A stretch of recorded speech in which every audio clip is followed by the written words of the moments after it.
barusan ada pencapaian ya. Gimana nih perasaannya? Ya lumayan senang lah, cuman itu belum seberapa, jadi ya kita masih harus fight lebih lagi sih buat achieve lebih lagi. Luar biasa, keren banget nih ya Vermilion Esports. Oke, Koleo masih kembali lagi bersama Giselle dan saya masih punya beberapa pertanyaan mengenai aspek manajemen tim esports khususnya tim Vermilion. Nah, Koleo, kalau misalnya di perusahaan besar itu kita bisa ngeliat kayak banyak banget divisi ya, mulai dari marketing, production, human resource. Terus kalau misalnya di tim esports sendiri nih ya, khususnya tim Vermilion, gimana ya struktur organisasinya? Kalau kita sih yang pasti ada operasionalnya, operasional itu di tim manager, player, Oke. di marketing, sosial media, dan talent scouting sih. Kurang lebih sih sama, cuman mungkin belum sebesar perusahaan karena kita ambil yang objektif yang kita butuhin aja, divisi dan departemennya. Jadi Kayak talent ada scouting kan perlu marketing. banget ya buat nyari player baru atau talent baru. Kalau marketing sosial media ya untuk gimana kita branding, develop di sosial medianya segala macam. Kalau untuk milih playernya itu gimana itu kok? Kita ada standar minimalnya sih. Kita setiap season, Start. setiap update itu pasti ada minimal standar untuk kompetitif. Karena kalau kita mau ngomong main, semua orang bisa main. Kalau orang yang semua bilang mau berkembang, semua juga mau berkembang. Itu kan takes time gitu. Kalau yang benar-benar mau berkembang sama yang udah setengah matang, biasa sih kita ambilnya yang benar-benar kayak masuk bisa taraf kompetitif, bisa compete lah di turnamen. So, mereka yang udah punya basic lah ya, basically ya. Ya, minimal ada basicnya. Oke. Nah, terus kalau misalnya mengenai pelatihnya, siapa aja sih yang biasa melatih tim Vermilion? Apakah Koleo juga ikut melatih tim Vermilion atau ada tim khusus yang dibentuk untuk melatih tim? Sejauh ini sih kita pakai tim manager dan saya juga bantu untuk review dan analisa sih, terutama untuk kayak gameplay dan segala macam. Kita kan udah lumayan lama berdiri juga, kita udah ada basicnya kayak mobile itu basicnya gimana sih, Battle Royale itu basicnya gimana. Kurang lebih kan kalau kita mau main sesuatu kita harus ngerti basic game ini apa, objektif game ini apa. Kita main Mobile Legends kayak oke, kita bisa ngekill-ngekillan 5 lawan 5, tapi objektifnya itu bukan banyak-banyakan kill, tapi hancurin tower musuh sampai paling belakang. Gimana kita bisa fokus di objektifnya segala macam. Jadi objektif itu penting ya. Yes, dan berapa kayak player-player yang mungkin belum pernah masuk tim itu mereka juga main sekedar main, jadi mungkin belum dapat basicnya. Kita masih brief ulang sih kayak basic dari MOBA itu sebenarnya seperti ini, dan kalau misalnya dalam keadaan seperti ini baiknya seperti ini.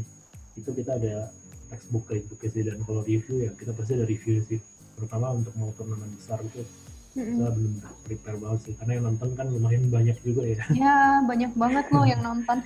Ya makanya kita harus well prepared banget sih. Well prepared ya. Terus Koleo, kalau misalnya status membernya itu gimana? Apakah mereka semua itu full time ataukah mereka sebenarnya ada dapat fasilitas tertentu dari pihak manajemen? Nah, mereka lebih ke arah part time sih, soalnya kan beberapa masih ada kuliah ataupun sekolah. Karena kalau di usia kuliah dan sekolah itu mereka lebih banyak free time ya, yang kayak tadi saya bilang untuk latihan, review dan segala macam. Tapi ya kita juga nggak melalaikan kewajiban utama mereka sebagai pelajar. Jadi kalau misalnya ada halangan kayak mau ujian atau mau apa ya kita offin dia. Makanya kita punya pemain cadangan. Tujuannya pemain cadangan ya untuk itu, untuk menutup misalnya ada satu yang berhalangan, tapi ya standarnya harus sama gitu. Jadi nggak ada pincang sebelah kalau misalnya ada pincang. Iya. Jadi kalau misalnya pemain cadangan itu apakah dia juga ikutan latihan terus setiap harinya? Atau ya, kita pakai sistem rotasi. Sistem rotasi.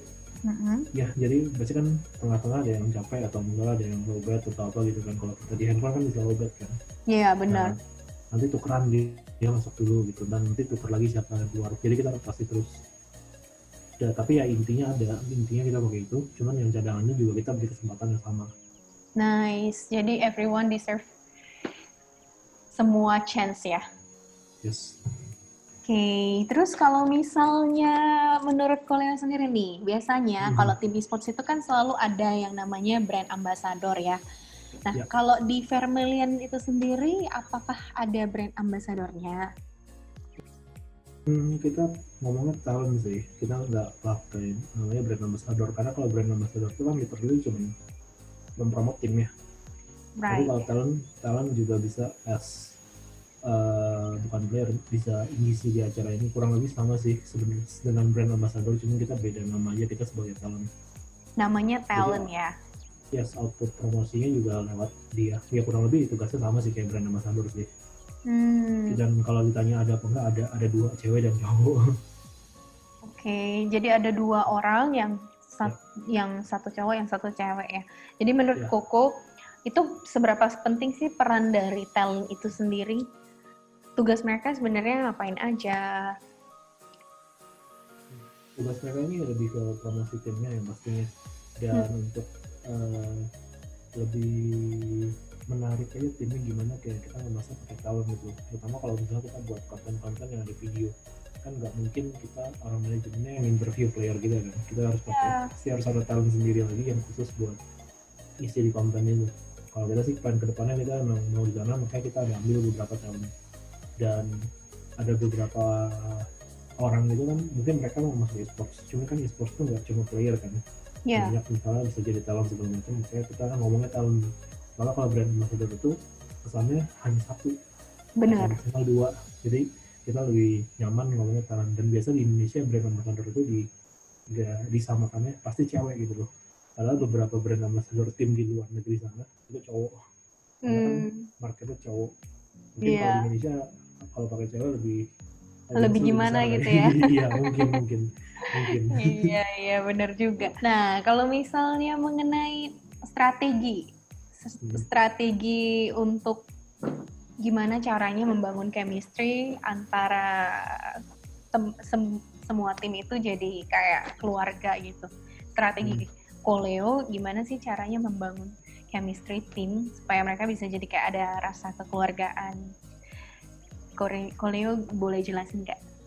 Kalau kita biasanya dulu sebelum corona ini kita lebih sering meet up, jadi kayak ketemu kan mayoritas domisili Jakarta, Iya. jadi masih bisa ketemu. Dan kalau kadang kita kayak ada free time gitu ya, selain review kita juga paling ngobrol-ngobrol ya, bercanda out of topic aja, kayak Iya. kita ngobrol-ngobrol biasa aja gitu kan, kayak kita ngobrol sama temen lah. Jadi jangan ada yang ngebedain deh, gue player tim ini nih, gue player divisi ini nih, gue tim manager lu nih gitu. Kayak itu di sini kita itu nggak ada, semua kayak ya sama aja, kita semua satu bendera satu warna gitu. Jadi Benar. semua ya kita satu tim kan, dia atasan gue, dia tim manager gue atau gimana gitu, jadi semua ya satu satu kesatuan di sini.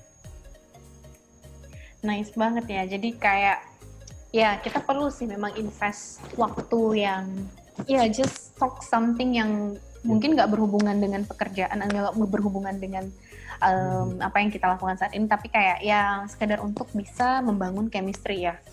Ya karena gini, kalau menurut saya Mm-mm. yang bikin performa bagus itu bukan hanya dia jago main, Right, benar.